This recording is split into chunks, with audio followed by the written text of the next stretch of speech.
All right, we'll bring the Parks and Rec Committee meeting to order. Roll call, please. Steve, Here. Andrew, Here. Seth, Emma, Cindy. Here. All right, first period for public comment. I don't think Stevie's going to say anything. Is there anybody online? Okay. We'll go ahead and move on to approval of the committee minutes from September 2nd, 2025. I'll make a motion, we approve the minutes. Say Dale second. All right, we have a motion, a second. All those in favor? Aye. And now we'll move on to item 4, update and review of the draft comprehensive outdoor rec plan. Thanks for having us tonight. I'm Ashley Sarver. This is Michael Smith, back with Studio GWA.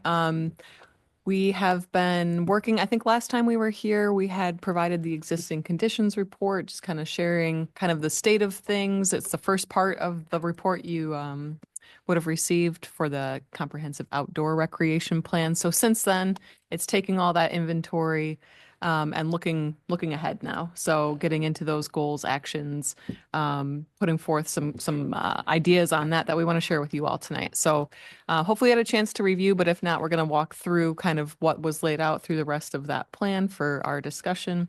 I think Michael is bringing up the sharing. Yep. Okay. All right. Moment here, hopefully. One moment. And really today, I would say, 80% draft, still lots of room for comment from you all. And then also we'll be presenting tomorrow for the community meeting, similar content. So the community will have the chance to talk more about it with the group tomorrow as well. So yeah, jumping right in. We'll just review the new and updated content since that first report. Some findings from the park analysis section, which I think we found pretty interesting. Hopefully you do too. We'll review the vision, goals, and objectives, and then we'll mainly focus on discussing with you all. So you feel free to interrupt us, comment on wording, comment on thoughts, intention behind it. We want to have a thorough discussion today. And then we'll talk next steps and schedule. So the first section of the plan is really just what and why, how, for the comprehensive outdoor recreation plan. You'll see we have the time horizon on that as 2026 to 2031. Cindy, Nate, and we talked about this last week, just about the potential of expanding that to a 10-year time frame. You'll see when we get into goals, actions, all of that there's plenty to do, and 5 years might not be enough time to do it as well. So I think we're open to the thought of expanding it to a 10-year time horizon. However, Wisconsin DNR would say that if you're going to apply for a grant, that plan needs to have been updated within the last 5 years. So that was kind of the impetus of us doing the 5-year plan, but that's not to say you couldn't do a 10-year plan and then just do an update in 5 years that maybe updates just key sections accordingly. So we can talk more about that too, the preference from the commission. Yeah, and then just going into section 2, the community profile, we're looking at, where are we and what's going on here, the parks, community members, the context, the transportation, city history, demographic profile, geographic setting and natural resources, and then land use and zoning are playing a role within this plan as well. I'll say some of this, a good part of this content, particularly in land use and zoning and demographic profile, is coming from the comprehensive plan, which, as everybody knows, is concurrent. We'll want to, I say this because there's some population projections that we're referencing for the analysis section. So we'll talk about that. Section 3 then is just the parkland inventory and the recreational programs, what you have now. And we've worked with Kale a lot on updating all of these, and then particularly on the amenities at each park, what amenities are at each park, so that there's one spot you can go. And if you wonder, do we already have benches there?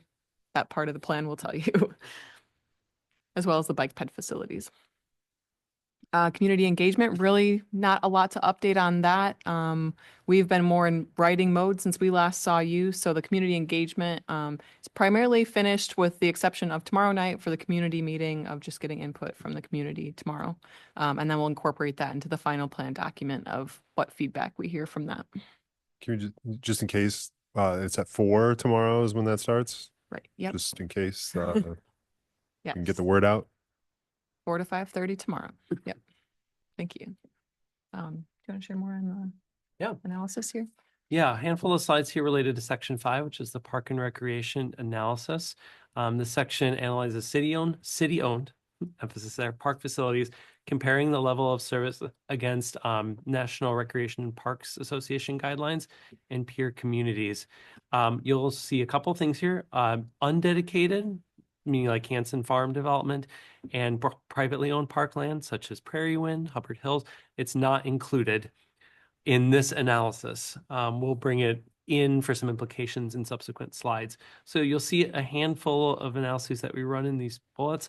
I'm not quite sure we're done. I have someone on our team doing some other things, but I do feel confident in what we have here, especially in so far as it's shaping specific action items.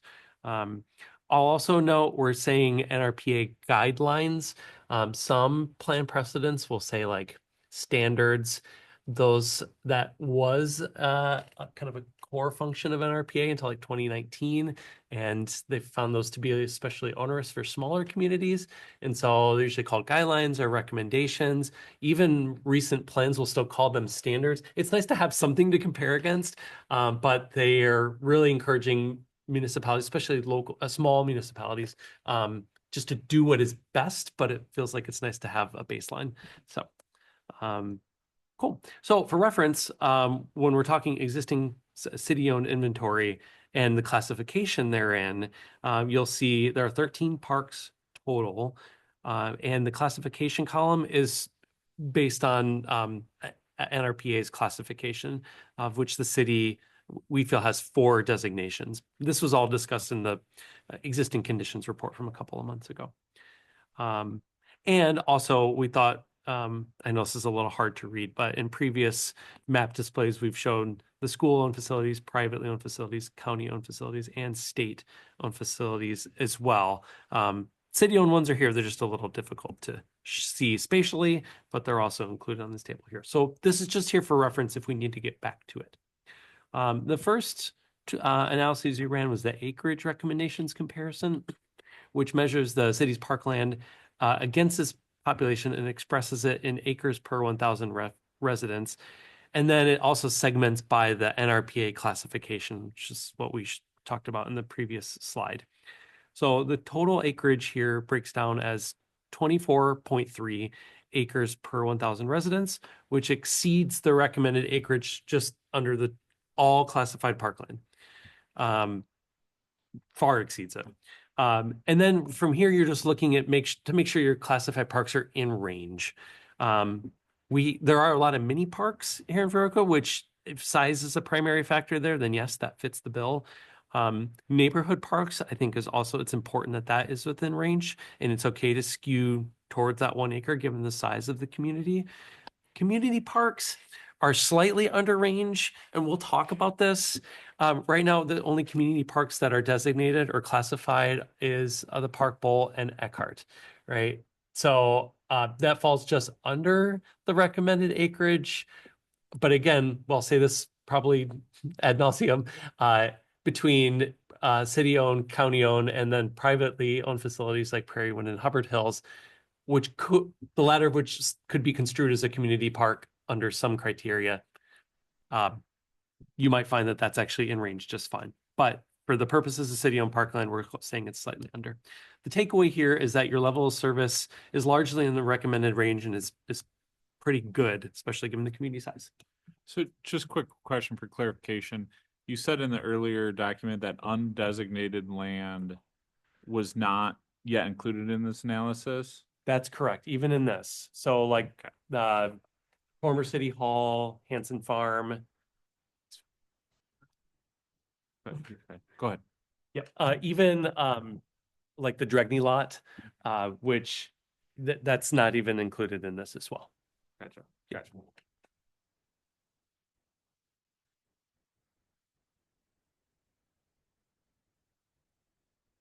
I just had a question where the Dregney lot was. I guess where is that? Dragney Edition.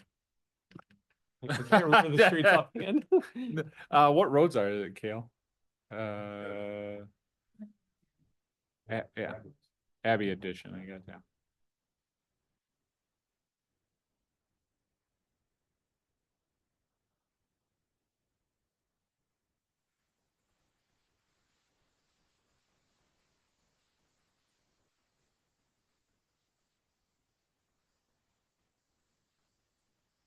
Or less than 20,000 residents. So what you're looking here first is residents per park column, and then total parkland acres per 1,000 residents. That latter column should be familiar based on the previous slide, 24.3 acres per 1,000 residents. But then also you see here is in residents per park. The lower the amount of residents per park, is just that you have more acreage to go around and fewer people to bother you, so to speak. You just get to enjoy more as a resident, as kind of one way I've been putting it here. So the takeaway here is low number of residents per park. I mean, lower by half than the lower quartile here, and a high amount of park acreage. I've not gone any lower than 20,000 residents. Obviously, that's a big catch-all. But again, for this instance, I think the takeaway is also pretty good. Residents here have a lot of acreage to enjoy and fewer neighbors to bother them, so to speak. Just another way to look at that. The comparable community analysis here compares existing for city-owned parkland to other similarly sized municipalities to benchmark the level of service. A couple of things to preface before we talk about the summary. These peer communities were discussed in a check-in meeting that we had in May, if I recall.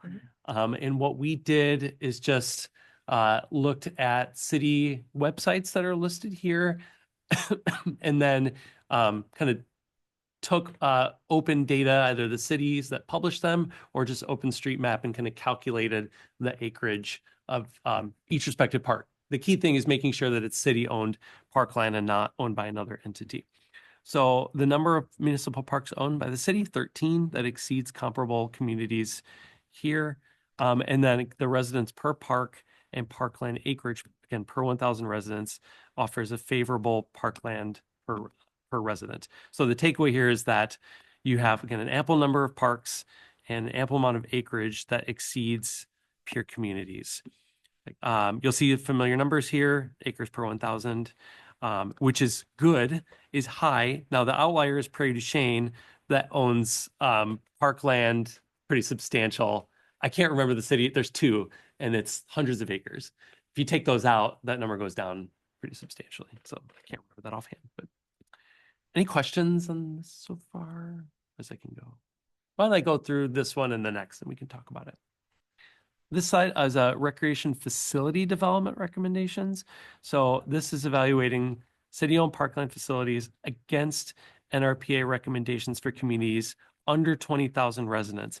So it's looking at a specific facility or amenity that's listed here. I know it's really hard, and I can increase the size if it's hard to see, but in order: baseball diamonds, basketball court, football, ice hockey, outdoor pool, soccer fields, softball or little league, tennis or pickleball, a trail system or volleyball.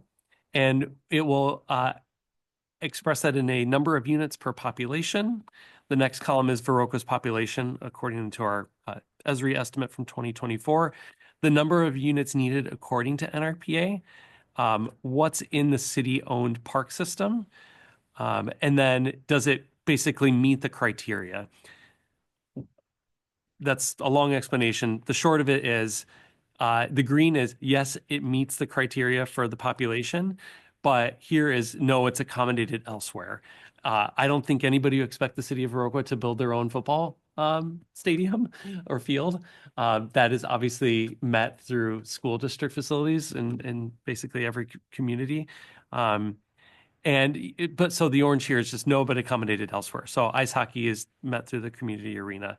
The outdoor pool is not met here. Obviously, it's met in Westby, but is ostensibly met through the Bigley pool in terms of just being a pool, not outdoor, however, as we're aware of. Tennis and pickleball, I do say is met through the school district here. The trail system, this typically is like if the city owns a trail system that connects to a larger network, we just have noted here Hubbard Hills and Prairie Wind. It's not connected to like a city or a state-owned like Ice Age Trail, for example. So the takeaway here is that the city accommodates most facility needs and is augmented by school-owned and privately owned facilities. It's not surprising that it's augmented by school district-owned facilities. I think it is exceptional that privately held facilities are assisting, right? Soccer, Prairie Wind, trail system through Hubbard Hills. That is unique among a community this size. The last slide here is population projection and parkland projection analysis. Goal here is to estimate the park acreage necessary to accommodate population projection over 2 periods. Now, it doesn't show this here. What we did is apply a 2% 2% increase for year 2029 and 2023. I wanted to do that to be a little aggressive, but what you'll see in the draft comprehensive plan and in this report is that is more aggressive than what the Wisconsin Department of Administration is estimating. And we also ran another analysis that basically took the household populations to see what numbers we would get from that. I want to be more aggressive because the DOA, the state DOA, is just looking at births and deaths. And what they're seeing is the baby boomer population decreasing. And it's not accounting for other things, which Dana has written in the comprehensive plan of like business retention and attraction endeavors, right? Which obviously is going to be a large driver of your population retention and growth. So, but I want to be the most aggressive, at least at 2%. Again, the other alternatives are not as aggressive. I'm sorry, this is hard to see. But at the 2% increment, the projection would go to 4616. At the 2033 projection, it goes to 4708. Before we get into the green column at the right, you'll see this park acreage metric per 1,000 residents. You'll remember 24.3 is what you currently enjoy. The metric that NRPA usually runs is between 10 and 12. I wanted to be a little bit more aggressive and say, well, you enjoy 24, but if you had population growth and everybody need to share a little bit more, let's go to 17, which is higher than other precedents that we've seen. Even at that, it's projecting a negative 31 acres by 2029 and negative 29.8 by 2033. So the takeaway here is, as we're seeing it, even on an aggressive 2% increase of population, the current amount of city-owned parks can accommodate population projections through 2033 while maintaining the existing level of service. That does not include Hanson Farm Park. It does not include Prairie Wind. It does not include Hubbard Hills. When you start factoring those in, I think, again, the public doesn't segment their enjoyment of your parks by who's owning them, right? But when you factor those in, then you would have even negative acreage. I feel like I've talked a lot. Can I ask a question? When you just said the 17, and you said what the national was, what, something 10? 10 to 12. So 17, why is it negative if we have 17 then? Isn't that good? I'm thinking of this wrong, I think. Oh, and it might, yeah. I think the negative means that There's a surplus. there's a surplus. Oh, yeah. Yeah. This is like Nate's charts and Yes, stuff. exactly. Negative is good in this case. Yeah.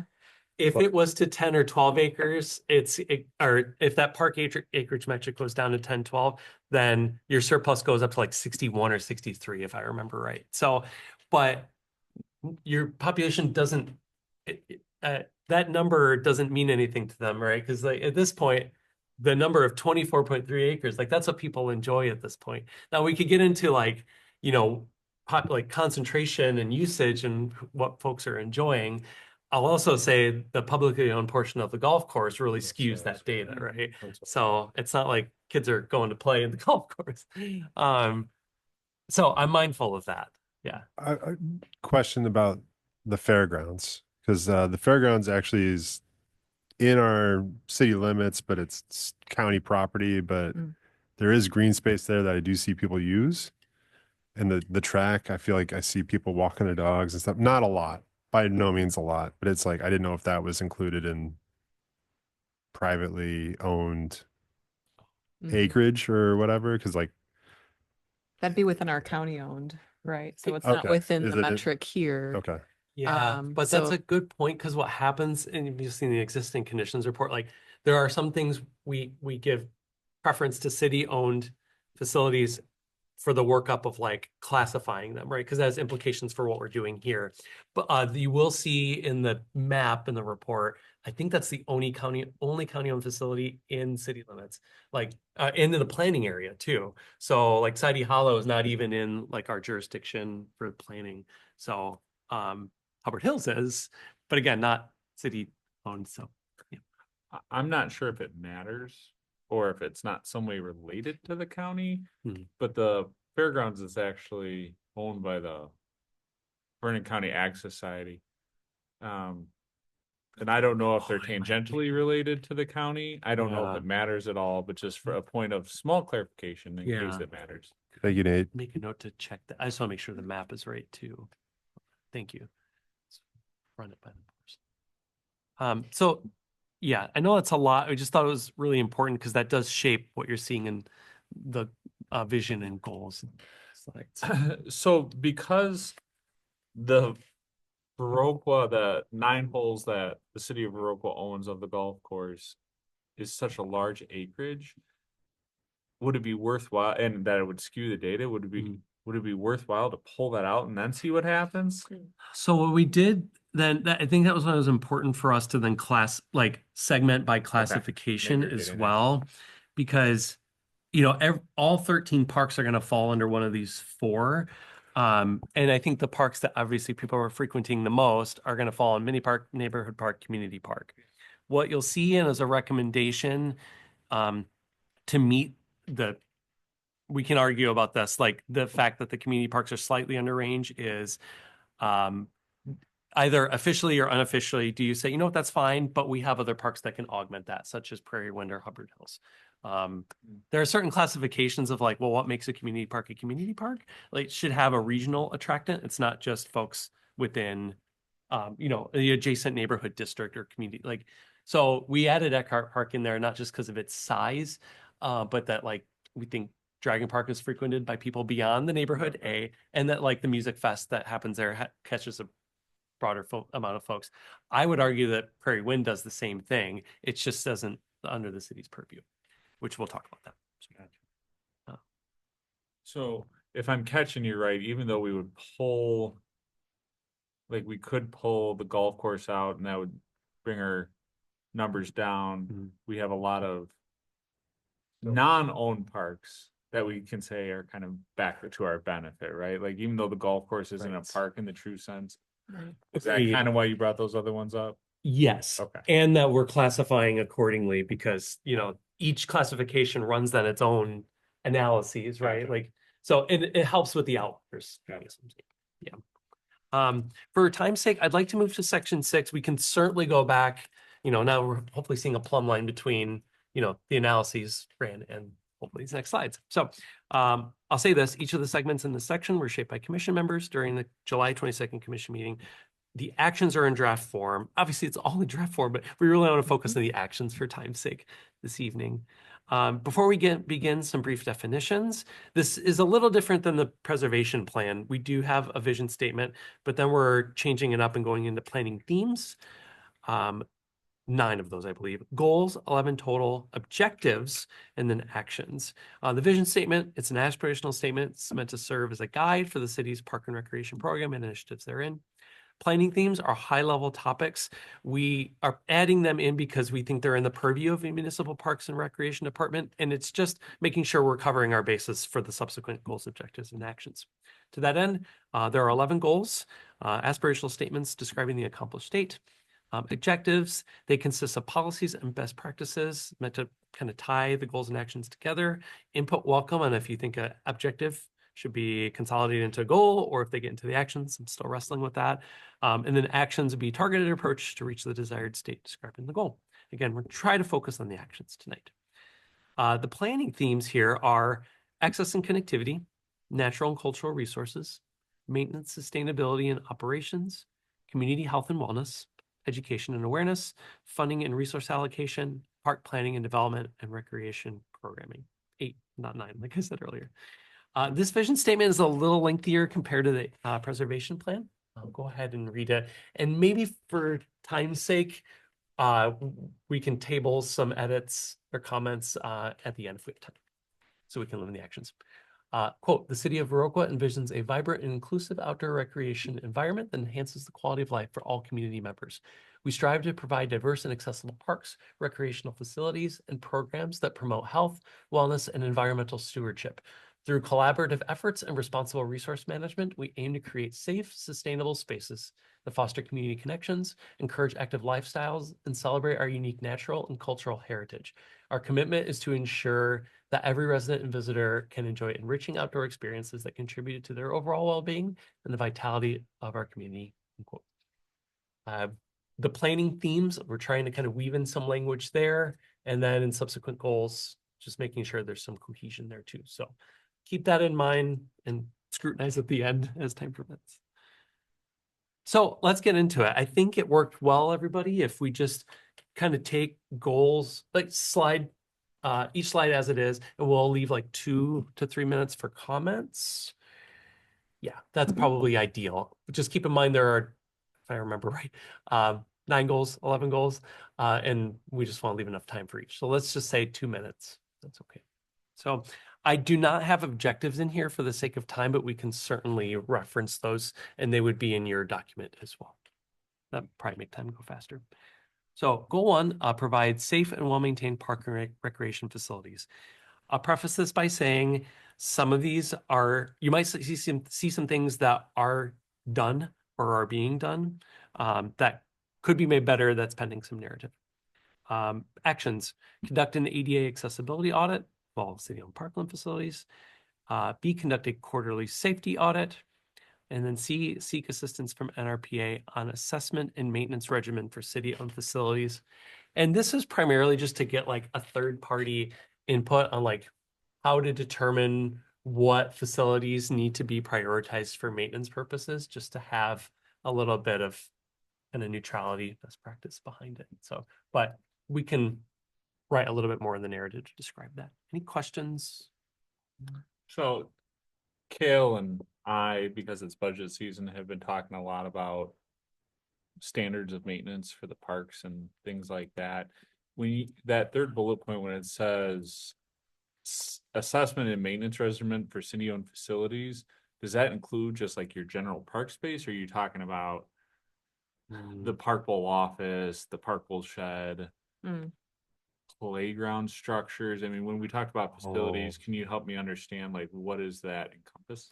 Yeah, I'm trying to look at the exact language that I have here. We condensed this. I believe that the spirit of that bullet was actually like built inhabitable structures like your office, and not park, Concession stands and those as well. which just Bathrooms. gets like the capital costs are, pricier than just parkland equipment. But fair point, because I did not specify that or just reduce that too little.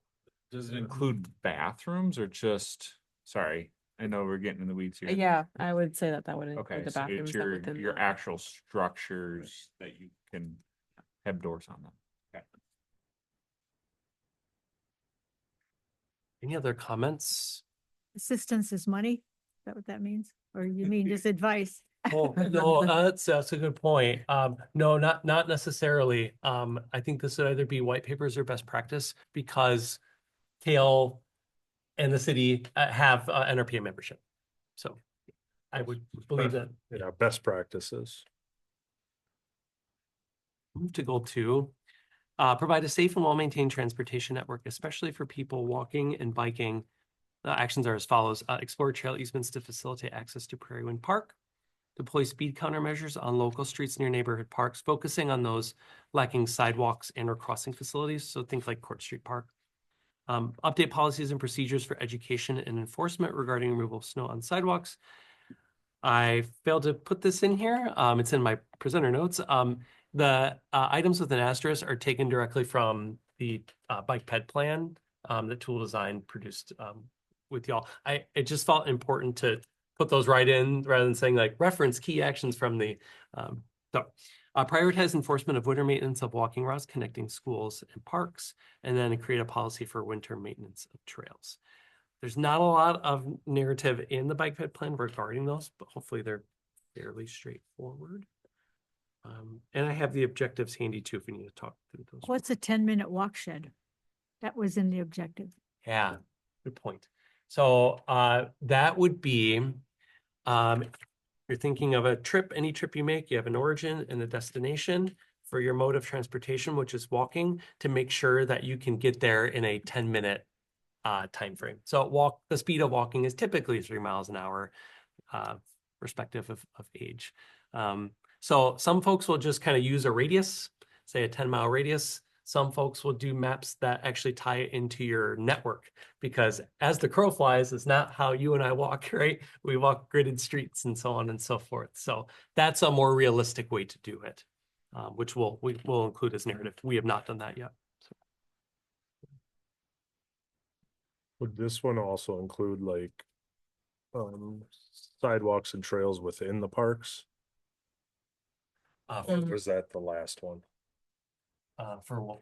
For like provide safe and well-maintained transportation like within the park, Oh, like yeah. sidewalk and trails?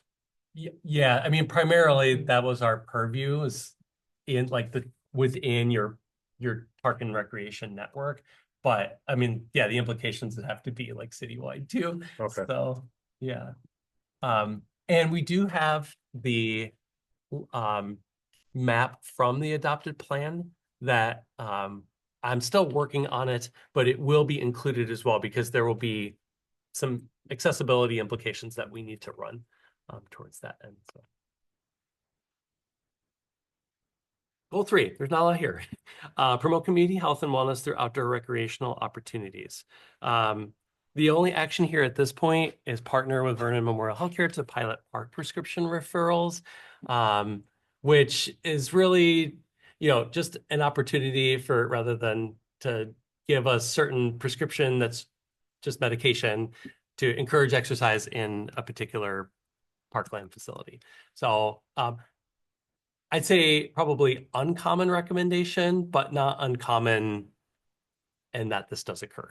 So input welcome. It's hard because it feels like part and parcel, like your parks, you're giving the space to community health and wellness, right? But there are ways to promote that further. And there are more objectives there too that we can. Yeah, I was just going to mention that there's a couple objectives here that are kind of like the level ahead, which is promote the health benefits of walking and biking, and then also work with local business community and recreational groups to promote the programs. But yeah, input welcome if there's things we think we can bolster this goal with. Indeed. Partner with Vernon Trails. They would be Indeed. yeah, one of the recreational groups. Yep. Is part of this adding like things in, say, the park as far as like for the elder stuff like that would promote for elder use? Mm. Yeah, I would say that would be right within this theme, within this goal. Yep. I failed to say earlier that we do have like park specific recommendations that are at the end too. So just if you see something, it's like, oh, that's an action, but it's really, really specific to a park. We'll welcome it, because we'll put that in too. If Well, we have some to show. I was gonna say, if we're partnering, we do have clubs, like there's a running club Oh, that cool. like of Viroqua, it's like a Facebook group, right? Okay. Like, but they meet on Tuesdays and Thursdays and they get together and they run, right? They usually meet at a park, but it's like not within like the city, it's a private group of people, but they essentially, I think, would welcome, Mhm. Yeah. what is it? The broadcast that the city might help on that. Like say our Parks and Rec department would help blast like hey, there's a run club, right? Nope, Yeah. Nope. Kind of bolstering existing organizations. Yep. Yeah, there's a biking organization too called VTAC, Vernon Trails Area Composite, that is part of the National Interscholastic Cycling Association, or NICA. Oh, that's So cool. yeah. So they go all over and do camp, and they race with other dirt bike groups. or mountain bike groups. Yeah, Great. this may be a goal that we can infuse a little more with, like just third party and like Vernon County over 50. Dwayne with pickleball. There's somebody we talked with at the farmer's market who's like, you know, you might not see us plastered on billboards, but like there are people who skate here. And like if you told us like it's cool to like, you know, screw in decks and stuff, like we'll do the work, which, you know, is instrumental towards getting a key demographic out. So that's a good point. And maybe we just note like that's just where we get like, and it could just be in the implementation strategy too, right? Get real specific on Who the who we need to partners partner are. with. Yeah, I think that, I don't know if this needs to be said, but the skateboard community has reached out to me and they call them DIY parks, which Yeah. I think scares the city, right? So it's usually a group of people that are interested in skating, but then they build the things that they want to use, which, you know, they want to essentially build it on city property, which might open up Pandora's box, but I think that I know this individual I think you're talking to. Yeah. But they also are the primary user of the facility that we have, and then also know like if things go wrong, they know what's wrong. Where if you do a drive by, it's like you might not know. You know what I mean? Like I don't know. I don't skateboard, but it's And nice to get that input from people that use it. Yeah, and the improvements are so granular, right? Like it's just hard to put that into a CIP. You know? Yeah. Not it just gets so granular. Yeah. Mhm. I'll move to goal 4. Foster a robust network of local partners to help beautify park facilities and enhance recreational opportunities. The first action, establish a Friends of the Parks group or a park foundation with a 501c3 status. I believe we also include like the community foundation here or the Viroqua Area Foundation as an option. Host public workshops and online surveys for every major park project. That's meant to be its own bullet. Sorry. Explore or sponsor a garden program. Create a adopt day program to encourage routine maintenance and cleanup of park facilities, sign beds, etc. This might be occurring with like the curb bump outs where there's like plants, like bioswales maybe. I feel like I talked to somebody at the farmer's market, but if not, this just formalizes it. So Yeah, and this one's a little bit different, I guess, because it's more about the facilities themselves, whereas the last one was more partnering on the activities. But that last one of adopting a something to encourage that routine maintenance certainly helps for the people who are there all the time know what the issues might be of having them get engaged and maybe help with that maintenance if it's a priority for them. You took away offering de-lawning opportunities under Uh, Explore Sponsor a Garden. Yeah, we cut that off All the only for time. brevity. Irresponsible. But kind of the component behind it, knowing that the department does a lot of mowing. And if there's interest in, you know, local food and volunteers to sponsor a garden, that kind of accomplishes 2 goals as long as that's maintained, right? So it's a way to maybe do a little bit of both. Or even pollinator planting or Sure. stuff like that. Yeah. Goal 5, expand and diversify recreational programs to cater to various age groups, needs, and interests. Again, left out the objectives, but the actions here are increased annual park-based program participation. We need to discuss a metric here. Right now, I just have a placeholder. It's been omitted here. So I know that seems highly generic. We do want to make sure it is specific and measurable. So we'll need to talk about that. The second bullet is explore a joint use agreement between Viroqua and Westby to allow residents free pool access between communities. And that might be a point of discussion. Really? Yeah.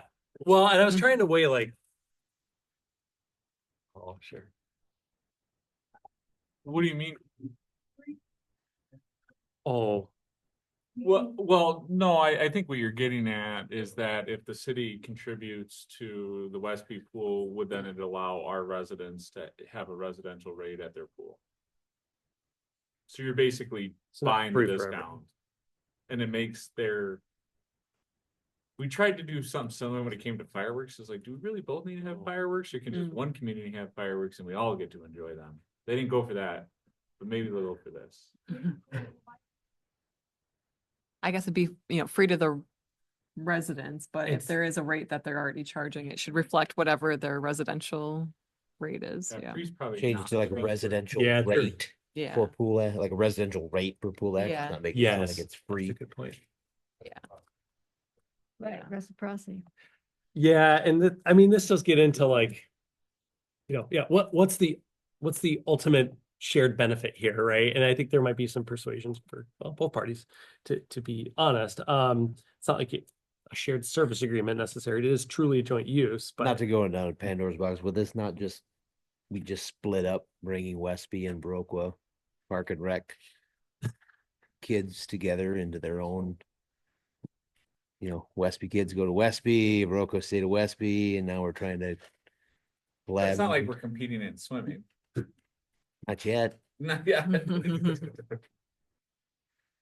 But I do think because we have an indoor pool and they don't, I think there's some opportunity there for sharesies. Yeah. I don't know, I mean, I just, Something to explore. yeah, I mean, something to look at and talk about, maybe there's some there, maybe not. Mm. Mhm. Any other components on the catering to various age groups, needs, interests? We talked a little bit about the equipment, which would be maybe helpful for particularly for senior residents. Can somebody just explain to me, I don't know, if it's Kale, what is park-based program participation mean? Like, what is that? What does that mean? Rec programming? But it would be like program, if it was just that annual program participation, I would understand, but why, what is park-based? program? Yeah, so this would be like in rec desk software, like this could, what I was thinking here is like rentals of facilities, or if you have specific like program, like enrollment numbers, which may be probably more relevant to the school district, to be honest, but at least to have a metric of either reservations or program numbers, and then use that as a basis on which you can increase. So sorry, a bit of a I mouthful. think it was not more specific. just keep it focused on the city-owned parks rather than thinking about providing a metric for how many are, doing soccer out at Prairie Wind. So trying to keep it Gotcha. within the city's park-based Gotcha. system. Okay, thank you. And maybe we can, I mean, that action in the plan is longer, so maybe there's a little bit of room to explain that if it's confusing for Sure. others as well. Okay. Moving to goal 6. Yeah. Identify and pursue funding opportunities to ensure that park operations and programs are financially sustainable. The objectives here are 6 bullets total. The action is 1. Because at this point, I don't have, Kale, I don't have like the benchmark, like what current grant applications are being pursued and what those typically target. So we just need to talk about that. But it's mostly just using that as a baseline and then trying to see what other options are available. So it's fairly straightforward to finish this, but we have not done that yet. So, but in the meantime, there are 6 bullets at this point that are currently objectives. Some of them could be pressed into actions. I'm happy to reference them too if we need. So. And I guess some of those partnership things mentioned earlier are kind of along the same lines of it's having those organizations in place are also an effort to ease the financial burden. So it's kind of a sweat equity funding opportunity in that case. We need to goal 7. Connect people to information about the park and recreation system to increase visitation. Just a couple actions here at this point. Install QR code enabled signage at major park entrances. And then utilize RecDesk email marketing feature to conduct email marketing campaigns. So this would just be, again, it could be RecDesk, it could be another email marketing or newsletter service, but just if there's something that is a little bit more timely or urgent beyond just like a quarterly resource booklet that's distributed, it's just an opportunity, and is probably could be more cost effective and convenient. So it doesn't omit the need for the quarterly resource guide. Could this be working with that Vernon County magazine that they come out like on a yearly basis or whatever to just kind of like pinpoint the parks within the Mm. city? Something like that to increase visitation? Sure. or like more social media, Yeah, I did not include that in there, which would like be. platforms. Mhm. Gail's on TikTok. I'll invite you as the chair. Live stream a mowing on YouTube. Yeah, You know, more people would watch that. yeah. That's It's the like thing. ASMR. Yeah. Goal 8, design new facilities and retrofit existing facilities for safety, accessibility, and inclusion. 3 actions here: prioritize repair and retrofit of existing facilities, conduct a park site analysis to determine placement of a splash pad facility. Do you like how I'm not putting anything specific down at this point yet? 3rd bullet, evaluate the feasibility of a community recreation center. All these things are very cheap, right? But we'll talk about recommendations specific on the splash pad facility in the recommendations section, but this is a shorter sentence, but the goal is to try to get down to like 1 or 2 facilities that could be best suited. And I think just speaking to action 1, as we went through all the analysis using those NRPA guidelines, I think that's just reinforcing action 1 here within this of prioritizing repair and retrofit. You know, if that result of that analysis came back and said you guys have no parks or not enough parks for the residents you have, that action would probably look very different. So this is just kind of leaning into the findings of that we're recommending a prioritization of repair and maintenance rather than building a whole bunch new. Yeah, kind of buried the lead on that, but the quantity and distribution of the parks, the mini parks, the neighborhood parks, it just aligns to what we think the city is aspiring to be. It's compact, it's walkable, there are parks in neighborhoods, like you don't have to drive to get everywhere. So I think that is to your benefit. I mean, it certainly aligns with other plans, not least the bike ped plan, and the fact that you have these parks already there. It's pretty important. I was gonna bring up another one on that. I know the last month or two, everybody's been talking about like Viroqua's brand. Do we have to put like, what is still that? And like, do we have to, what's the word I'm looking for? Kind of when we're retrofitting or looking at the parks, do we go with that brand or, you know? Right. Yeah, I think I don't know. that's a good point. Within goal 9, we talk a little bit about signage, and then there was kind of another one on, you know, informational signage. But definitely, it's a good point maybe to call out specifically about the branding, because there has been, you know, comments, I think, within the public engagement of just not knowing if that park was, you know, what it was called or, you know, just whether it was city owned or not. So I think that's a good point of incorporating the recent branding efforts. Goal 9, design and program parks to showcase natural and cultural features while prioritizing the protection of sensitive ecosystems and habitats. Few actions here: establish a rotating art program. Second, integrate interpretive signage or features highlighting the cultural, natural, or historic significance in relevant parks. 3rd, explore partnerships with local natural lands organizations and nurseries for seed and or planting and stewardship sharing. Might be a fragment, apologize. 4th bullet, engage volunteers to catalog the quantity and variety of trees in city-owned parks. That last bullet was based on some conversation that Kale and I had, just to make sure that there is a good tree canopy citywide that results in shade in specifically neighborhood parks. And the quantity and variety is really just to speak to, like, should the next emerald ash borer come, that there's just enough diversity to still retain a canopy and be proactive. So, and I think that's something Viroqua's populace would probably be pleased to volunteer in, I think. So, yeah. Any comments? Oh, yeah. Integrate interpretive signage features. Couldn't you work with historic preservation for some of that stuff? Oh, indeed, like with the heritage kiosks. Yeah, That's a great point. and it's historical society too. Indeed.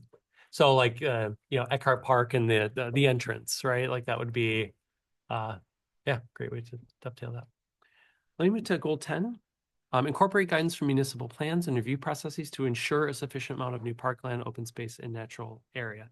Now, we just talked about that there's, I think, as we see, there's no need for further acquisition, especially given Hanson Farm going online. There has been discussion, I think that's been fairly open, at least from Sonia, and previous commission meetings, that she would be interested in the city acquiring Prairie Wind Park. I think the recommendation here is due diligence. And it's as follows: a right of first refusal agreement and establishing endowment for maintenance costs. We're not recommending that. We're recommending that due diligence occur. I think there's plenty of finding in the analysis to say that it's not warranted. However, the distribution of the community park on the city's east side is something, there's something to be said there. The acreage and the regional draw also kind of fits the bill for a community park. So I just don't think it's too soon for us to really recommend that, given that you're kind of falling in line in the recommendations. But it feels like it's appropriate to put here to enter into that discussion. Kale, am I reflecting that right? Like, okay. And Sonia's been appraised, like this is not going to be news to her. So Yeah, she's talked about this before. Is there any reason why it's only Prairie Wind way that we're discussing this? I mean, if there was ever any other opportunity for parkland to open up for whatever reason, let's say, not that this is the thing, but let's say like the golf course is like, hey, do you guys want to buy our land for whatever reason? We'll still run it.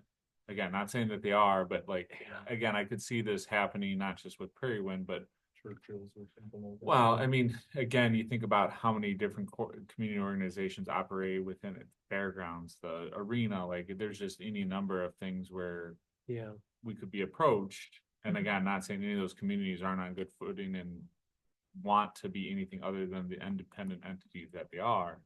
But again, I could see this, and it might go over a little bit better if it was written. The plan is generally be prepared to have a plan if this were to come up, because we do have a lot of strong amenities that are run by other groups. Right? Yeah, I think that makes a lot of sense. And especially, I guess this kind of goes in with the HPP as well of, even when there's a demolition, a lot of times people say, well, that could be a great park. Well, the community needs to decide if everything that might get demolished, hopefully nothing else, needs to become a park. And so it's a good point.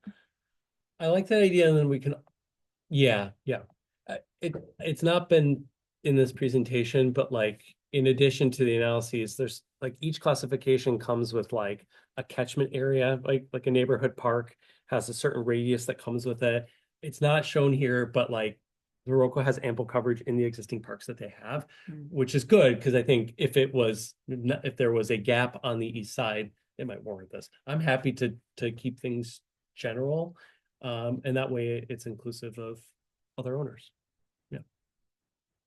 Makes sense. Yeah, I was really surprised when I saw Prairie Wind. I had no idea.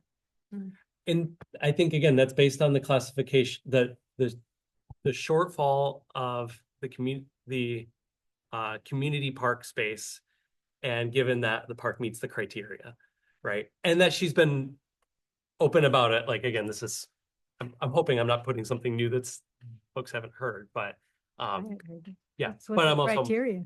what's that? What's the criteria?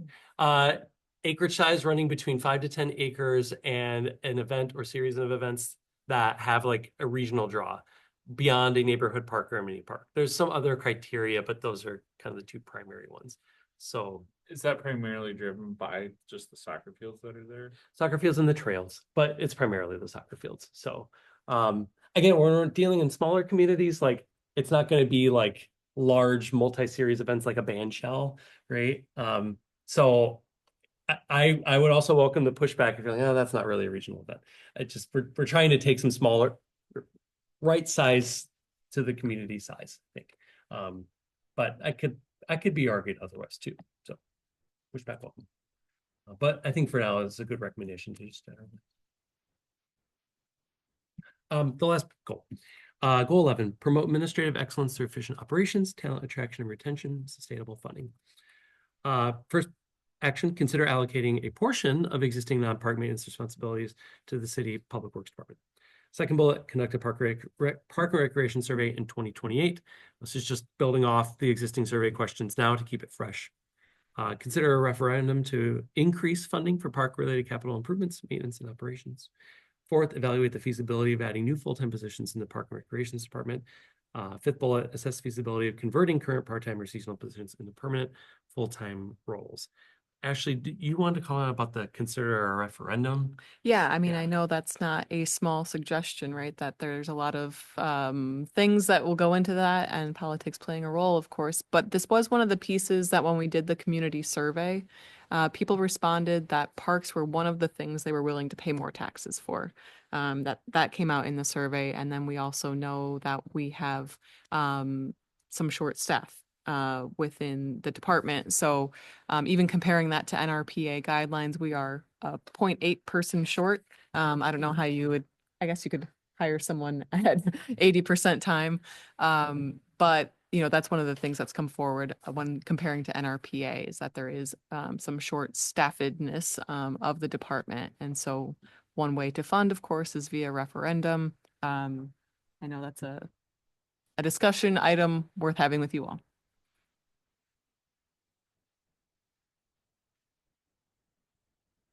How would like a referendum like that apply? Is it just for like it would be like a 3-year referendum kind of thing, or would it be like a one, like there's a sunset on it? Yes. It's not like Yeah, I mean, a lot of times referendums are done for particular facilities. So if Okay. there was something, you know, to support particular facilities identified, that might be one component of it.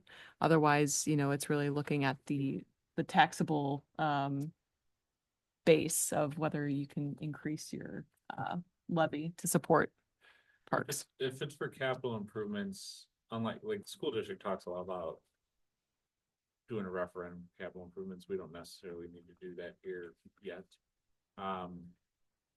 It would be more about operating costs and, you know, adding another full-time staff. I mean, Steve's on the budget team, Cindy's been on the budget team before, like, you guys understand how much adding one full-time person puts us up against levy limit, in this case over. So that would really be the reason why you would go, and you wouldn't have to do a sunset on it, Steve. You could do I guess I just didn't know if there was like a Hmm. that's the way you they. could do it. I mean, you could do it for 20 years if you wanted to. Well, I sure, mean, okay. You could have it. I don't know. I'd have to look at what the referendum rules are in Wisconsin, but they come in many shapes. I know that Thank you. room tax is already spoken for, but wouldn't this one would be like exploring opportunities for that room tax, or can't we do it? Can't do that because we are on this side of it getting the tax and it has to go to another entity outside of the city. I think there's ways. I mean, you'd have to be putting on some sort of event, right? So if for whatever reason the Park and Rec Department ran the Driftless Music Festival, you could make the argument that we are putting together events that reasonably draw heads and beds, and so the money could then cycle back from the Tourist Commission to the park, but you'd have to be doing something like that. Part of it is there are certainly communities in Wisconsin who get more creative with the use of their room tax money. Be something to look into.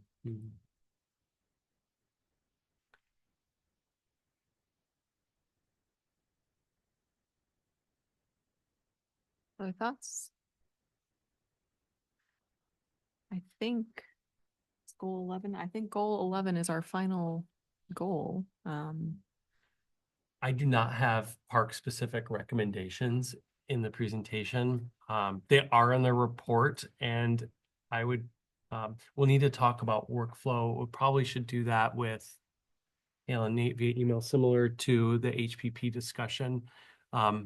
I think input is welcome as long as we're just kind of coordinating it through one person would be best. And that I need to look at our project calendar and just make sure I can propose a date that's going to work. So let me think that through. Yeah, I think we'll be back, you know, early October, hoping to incorporate all comments and get it into basically the final plan document or, you know, draft final, 95% of the way there. So comments in the next week or so would be helpful. And I think, if you're looking at the document and scrolling through and it is many pages, but if you kind of scroll to that last 3/4 of it, that's where you'll kind of be in the goals and the actions, and can review some of that content and those recommendations too on the specific park elements too. So if we could get that in the next week or so, I know the fair's coming up, that puts a damper in some of the activities, but that would be very helpful for us to make sure we can continue with getting the final draft out, and then presenting that back to you all and then to city council after that. And then, of course, we do have our community meeting tomorrow to continue the conversation. I just noticed a lot of earlier things, addresses and the naming of Viroqua that hadn't been changed from when we talked about that for the HPP. Things like you talked about the distance from Mississippi River being, referenced Prairie du Chien, and I thought, well, look, we're like 19 miles away from the Mississippi River. We're not 45. I was just curious why you use Prairie du Chien, Oh, just because it's a similar size community. That was one that came up when we were talking about comparisons for the comp plan as well. And then, Prairie du Chien just has a lot of parkland that is right up against the river. So that ups their acreage. the Villa Louis, maybe that's what it is. The Villa Louis, maybe that's what the acreage is from. Yes, yeah. Like I said, addresses, something on page 30, you had VIF often, and I wasn't sure what VIF stands for. Shorthand for verify in field. Let me see. Oh, yes. Which I need to, I have some, addresses and things that I found. oh, yep. Yeah, I'll Um, look at that. We have the classification of the skate park. We had a heck of a time with some syncing issues last weekend or prior to submitting this, and I'm pretty confident we have this in the new one, but it doesn't show here, so we should check. Because even the Welcome Center grounds 0.3 verify in field, I have that data, so yeah, I can kind of control F and make sure we get rid of that. Verify and then get rid of it. So did we decide that who we should send stuff to get to you guys? We have not decided yet. I guess it'd be nice to decide the central, like one central person. Yeah. And then I can look at our calendar tomorrow and just provide a specific timeline, unless we just want to do that now too. So, Well, I mean, Kale, would you mind being the liaison between the commission and then back Oh, to us on some of the comments? Okay. um, If we could do that and then, yeah, I think if we really could have within the next week or so, some of the comments back, that'll give us enough time to incorporate into that draft. Comments and recommendations? Yeah. Okay. yeah, because I think goal is to submit by the 29th, and we need to have an internal review by the 22nd or 3rd. So yeah, that would leave us a week. It's in hand next week. I think that works. Yeah. Cool. That's all I have. Yeah. Yeah, actually, can you go back, or Michael, I'm sorry, Mhm. Gray, you were driving, conduct a Parks and Recreation survey. As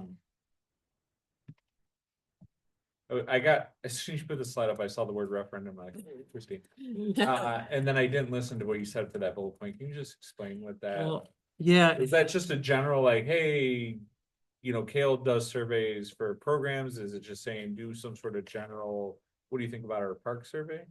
so the comprehensive plan survey, that was part of the concurrent plans. 8 questions were rec specific. Gotcha. And we're just thinking by this point, it would be nice to have a refresh of those, Right. maybe some modifications, but I don't think it needs to be 30 something questions Right. like this or the exhaustive survey. So it's just another touch point, and we thought that's a nice halfway point if it's a 5-year plan, was the intent behind it.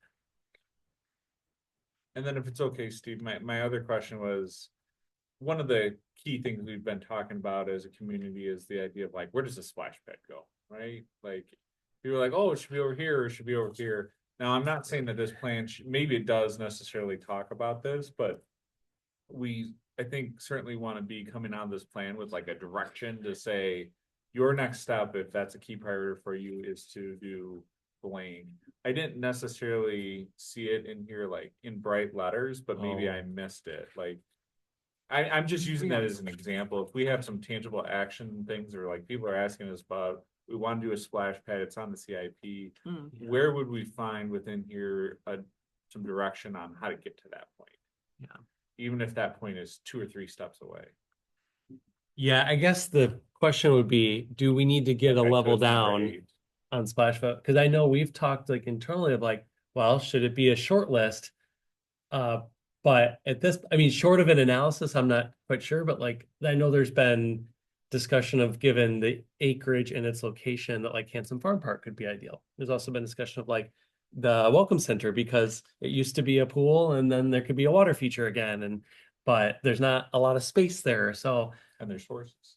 horses who love the splash pad facility, I'm sure.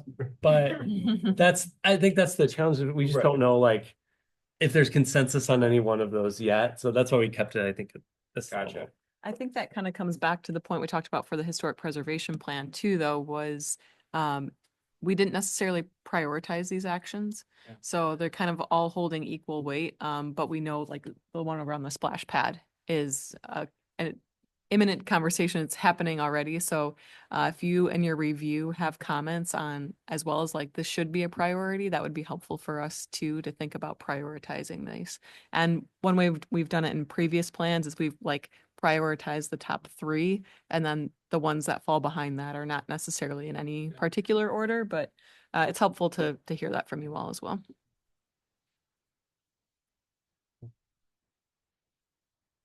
I keep speaking into the mic that someone's Yeah, there. somebody's there. Okay. Okay, good. There's always somebody listening. Great. Well, I hope to see everybody tomorrow. And you'll see just some timelines here. I think the October meeting on the 7th for us is virtual, but in person on the 28th, I think is what I recall. But yeah, our work is cut out over the next 6 weeks here. So Well, the best thing to do is give you page numbers and then what I'm talking about. I mean you, but that's what you ultimately would. Yeah, would page do. numbers and then just, what the comment Okay. is. Yep. that is all I have. Yeah, not nothing. Thank you, all of you for your input and feedback. And I hope there's still plenty of content in the report Yeah. for you to digest and All right. Yeah, thank you. That's a good picture of our entryway, because I don't feel like it's in that condition right now. that was our first visit here. Yeah. All right, good. So are we moving on to the next agenda item then? Thank It's you. next out regardless. So we will now go to Park and Rec Director updates. Kale. Well, since we met last Tuesday, I don't have a whole lot besides one thing. So today we got news that our BX mower has had some problems with it, so we took it to Portland today. And drive over deck is in such bad condition that they're recommending a new one. So to fix the one that we currently have is about $3,000 or more. To get a new one that's that's not drivable over, because right now we drive over and hook up. So they're telling us to get away from that one and just do a slide under one. That's about 2,500 plus installation and all that. Again, the BX, we utilize it every day for mowing. So another hope that we get another mower in the years to come to take some of that mowing off the BX so we can use it for other things and have 2 mowers mowing. So that's what I'm dealing with right now, is trying to figure out how we're gonna pay for that and get that fixed, because we still have some mowing to do this fall. It's slowed down considerable, but we're still out there mowing. So we should have in our budget, but I'm just double checking everything and making sure we can go ahead with that. Our parks are in the process of, we're still, like I said, we're still mowing right now. We still mow some of the street departments, but they've taken some mowing back, so that's been appreciative to the Public Works Committee.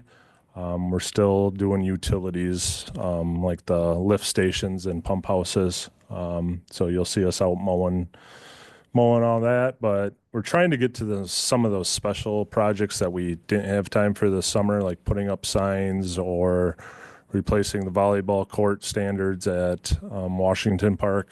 We're hoping we have enough time for that. But soon the weather's going to change and we'll be winterizing and shutting down bathrooms. So just a reminder, October 15th is the day we shoot for Eckhart Park bathrooms to be shut down. So we'll kind of keep an eye on the weather. Legion softball has started their fall softball schedule. So they're down there on Sundays playing softball. We don't do a whole lot for that. We just drag and mow. They do all the prep for that. Anything else at the parks? Question. Now, you mentioned the bathrooms at the Eckhart Park. The door that was getting stuck, what happened with that? I know Steve looked at it. We're still playing around with it. We're looking at what do you call them? The I don't know what Hinges. it's- hinges. Yep. We've replaced those hinges a couple times. We're going to try to replace them again and see if that helps. I don't know if they necessarily, I don't think they need to be replaced. I just think they need to be shimmed properly so that yeah, 'cause they're kind of, they look like they were drawn in too much. So then it shifted the angle of the hinge. So then it does make it so it won't close. So we're still Work in progress. work in progress. We fixed some things at the Dragon Park. Some chains and swings have been dampered with. So we fixed some of those. We've tilled up a lot of playgrounds this past week, trying to get back on that. That's been a nonstop thing, as you guys recall this year. The weeds. So just trying to, we're busy, but trying to play catch up on a few things that we haven't got to. Did the new volleyball nets work out? It worked out, but remember you were there, it just hung a little low. So we need to put the stands in and make it tighter, or the new standards in. So like I said, we're trying to get to that.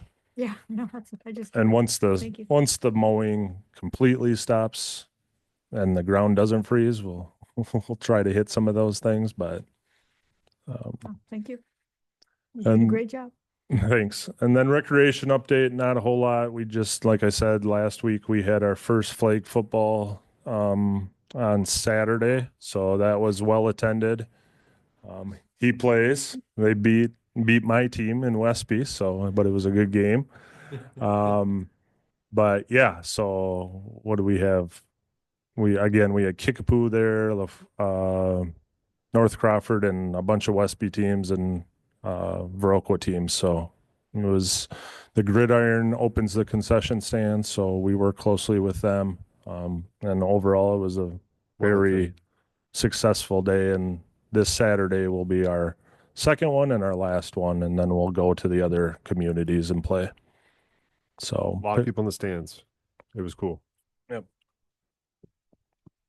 So that's all I got, unless you guys got questions.